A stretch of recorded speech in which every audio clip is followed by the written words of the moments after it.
Leslie is setting Eva up. Mark my words. What's good, y'all? It's your good sis Erica Vane coming to you right here on Erica Vane TV with another Beyond the Gates video. And in this one, I'm breaking down season 1, episode number 71.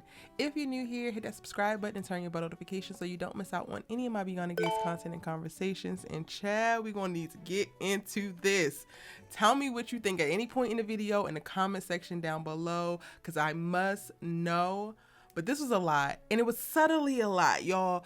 I was like watching Leslie like a hawk in this episode. In this episode, Jacob, executes the second warrant that he was able to receive. He finds the helmet and the gloves and the bench. We know the cat planted it there. He don't necessarily know that. Leslie goes as far as to allude to it was planted on her. But the crazy thing about it is she's not lying about that. But then, girl, you also did it. So that's the part that makes this whole thing so messy. And it's going to get even more confusing before it gets clear. We get to see when Jacob actually leaves the house, she says that Leslie always comes out on top. So she doesn't even look phased. They're leaving with the evidence, right? And she knows her DNA is in the helmet. Her DNA is on the gloves. That's why she went to Eva last episode and was like, where is it? I need to know what you did with it, because she was suspicious of something like that after the last run-in that she had. Cool. But then she calls Eva by the end of the episode and she's crying and she's all emotional. She's talking about this is the beginning of the end, and she's laying it on thick for Eva when Eva's there. And Eva's like, well, I don't know how it happened. I don't know how they actually got it, how it actually ended up here, but I'm going to still support you. She's using all of her master manipulation cards. When she leans in and those tears get to falling and she says, you don't love me anymore, she is playing on Eva's emotions. I just don't know for what specific reason, but I 100% believe that she is setting Eva up to take the fall. And y'all, the more I watch this woman, the more amount of time that we get with her with each new episode and with each new scene, I am literally leaning further and further into the idea that Eva is not actually her daughter and Kat and Eva were switched at birth, because she is about to slide Eva's ass right up under the bus so that she don't have to go to jail or be accountable for all that she actually did in exacting this stupid plan to get back at Nicole and get back at Ted, ultimately to try to get Ted back in her life. Ma'am, you're crazy. You're crazy. But that's the only thing that would explain her being able to laugh, joke, and kiki the moment that Eva walks out of her apartment, when she was just quote unquote so distraught and so worried that she was going down because this evidence came to light. But we don't actually get to see at the very end of this episode what she's so happy about. Like, she hugs Eva, which we haven't seen them do in quite a while, and she says that I love you, and you know that she's been holding those back from her, even though Eva been begging to still have a relationship with her after she put her out and all of that kind of stuff. And all signs to me are pointing that she's trying to set her up. We just don't know what her plan is and how. But I totally believe, because we know that Eva took the helmet and stuff too, then Leslie knows that her DNA is on it as well. I wouldn't be surprised if we're about to watch Leslie take whatever DNA and stuff that she has of Eva's and plan it in a way so that the narrative can shift and it looks like Eva was the one on that actual motorcycle instead of it being Leslie, because honestly, she has always been a means to an end. And I hate that that's actually about to happen, especially because in this episode we get to see Laura extending an olive branch and leaning a little bit more into, oh, I need Eva's help, even though she doesn't need Eva's help. She winds up having a conversation with Nicole to see what Nicole feels about it, if Nicole is comfortable with Eva coming around. And from that, Laura picks up like, oh, you really miss her, you really built a connection with her, and I get that it's hard, but you also got to honor your feelings in reference to missing this woman. So then she invites Eva over, and then they're going through the system and they're talking themselves as well, and Laura's prepping her for like, yeah, she might ignore you, she might act like you don't exist, it might be negative, but also it might be a time when she turns a corner and then she starts to lean in, and you just need to be open for that, to which she actually is. But this is the part that's going to make it suck so bad for Eva, because the moment that Nicole, who's down at Dani's house breaking glasses, we gonna get to her, this is such a good episode, like writing wise, it was really good. The moment that Nicole has made peace and wants to welcome Eva back into her life, Eva's going to be going to jail for the crimes that Leslie committed. And I'm like, child, that is terrible. What kind of mama would do that? Dana Leslie's ass.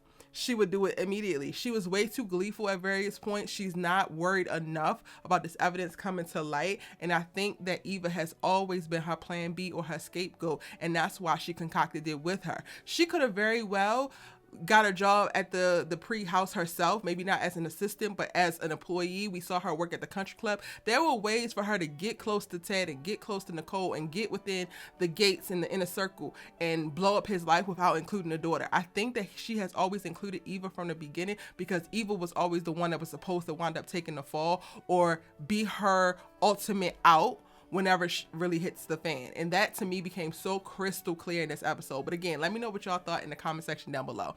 Now, Vernon calls Dani and Nicole over to the house so that he can tell them about Anita leaving and going to go work with the Articulates in Chicago.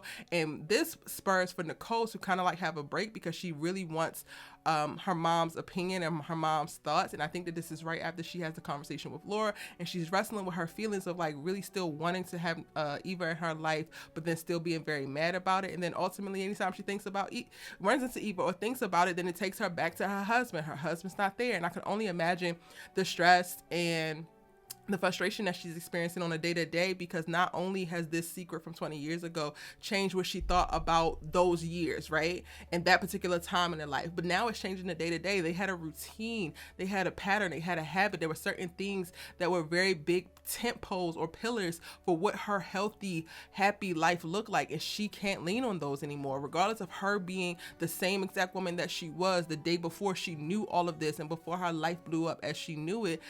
She's the same woman, but under no actions of her own. Now her entire world, her entire routine, everything that she has known that has grounded her and has stabilized her in her personhood is shifted or is gone, and she needs a way to be able to deal with that. And one of the ways that she does that is going to her mother, and now her mother is off doing her own little journey to figure out how she can ground herself and all of that. And that's why we get to see her say like, this is the worst time and she can't leave now, she can't leave now.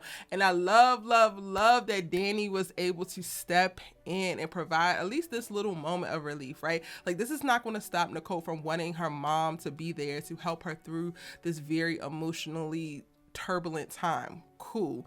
But being able to rely on your little sister, I'm gonna go ahead and speak from like my experience, and most recently, like, I've experienced a bunch of loss and a couple of traumatic things, and my younger sister stepped up and kind of like became the big sister in my circumstance, and it was nothing more comforting than being able to lean on my little sister. So I was watching the moments where Dani takes Nicole back to the house and they get to throwing all of the teacups and breaking the china so that she can have that like cathartic release, and she can have the physical manifestation of like breaking something versus combating the feeling of feeling broken by something else. Everything else is outside of your control and came in and broke you, but now you get to choose to break this thing. I thought it was just so beautiful and so dope. How did y'all feel about the breaking of the teacups moment? I thought it was really, really great. One, for Nicole to help process her feelings physically and like get that out, because we do be needing the cathartic release sometimes for much of the trauma that we will hold within ourselves, and sitting in frustration and sitting in anger. But then two, and Dani being able to provide this for her, provide this different perspective, provide this experience, and then show up for her sister in this way when her sister really needed it, is doing a world of good for Nicole, but it's also giving Dani something to ground herself in, so that she knows that she can show up and she can be impactful and she can be important for other people besides Bill Hamilton. Yeah. And even her taking a moment and breaking a glass of like, damn you, Bill, for making me care again, because now you're sick and I'm jumping back into this space when I'm really trying to move on.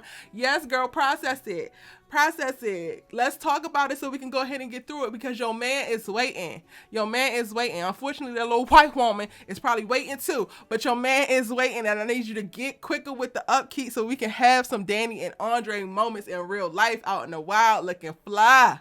Y'all already having great sex, so I just need y'all to be like living a full life, okay? Anyway, that happened.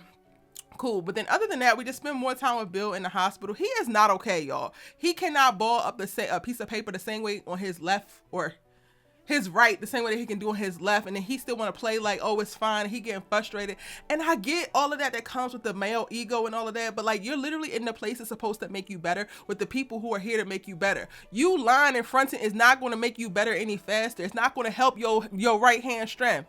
What's going to help is you doing these damn exercises. So can you please stop fighting these people? Because at this point, he's getting on my damn nerves. I'm like, Shanice, cuss him out real quick so we can get back to it. But you know, everybody got patience and everybody got poise and medicine. Madison, I'm gonna need you to relax. Like, part of it, yes, you doing the doctor's great bedside manner, but also the Chelsea stuff felt a little bit heavy-handed. And if you want to know this stuff about this girl, go ahead and ask her.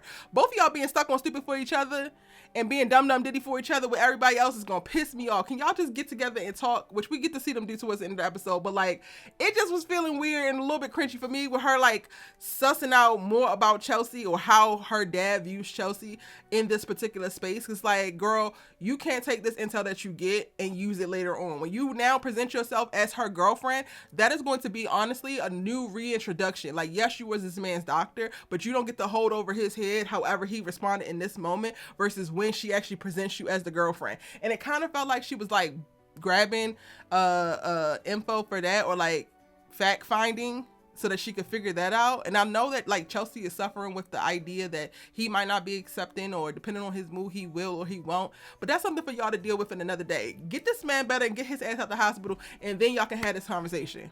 Or y'all get into a relationship and walk your ass into the room and say, hey, this is my girlfriend, and then deal with how he responds there. Everything else is irrelevant. Honestly, fix this man. That's it. Haley didn't do too much, so I ain't gonna do too much on her. She was there. She was providing some comedic relief. Cool. What left me like, well, was the end of the episode. Jacob is not playing with Kat. He was all on board last episode when she planted the seeds about get a second warrant, go back. Then when Leslie put it in his head like, oh, it was planted, then he gets to thinking like, okay, if 5 plus 5 is 10, what is this? Because yes, and Kat like is trying her best not to crack and not to break, which girl, you better not. Because the moment that you admit to planting that evidence, it gets thrown its ass out. But he doesn't even wind up getting the DNA warrant because the judge also feels like it's too circumstantial, it's too coincidental. Like you're gonna need to build more of a case before I will actually grant you that, because it's a little bit too invasive. And Jacob is applying the pressure down at Orphe Jeans on Kat because he know her ass did it. But it's like he's such a Boy Scout and he's such a good guy that he's like, I cannot do this the wrong way. And if you're over here doing things behind my back, setting me up to do it the wrong way, I'm gonna be pissed. But then low-key, I feel like he don't want her to actually admit it, because then he really won't have nothing. He won't be able to use the information. And I love it. I love him having this little turmoil. And I actually love him applying pressure to Kat, because it just speaks to who he is. And he's a guy of integrity. He's going to stand on what he stands on. And I ain't going to fault him for that. Kat, you better take that to the grave. That's all I tell. That's all I can say. And Eva, not too much on your sister, because when you come looking to figure out how that got into your mama's house and you find out it was Kat, she's still family.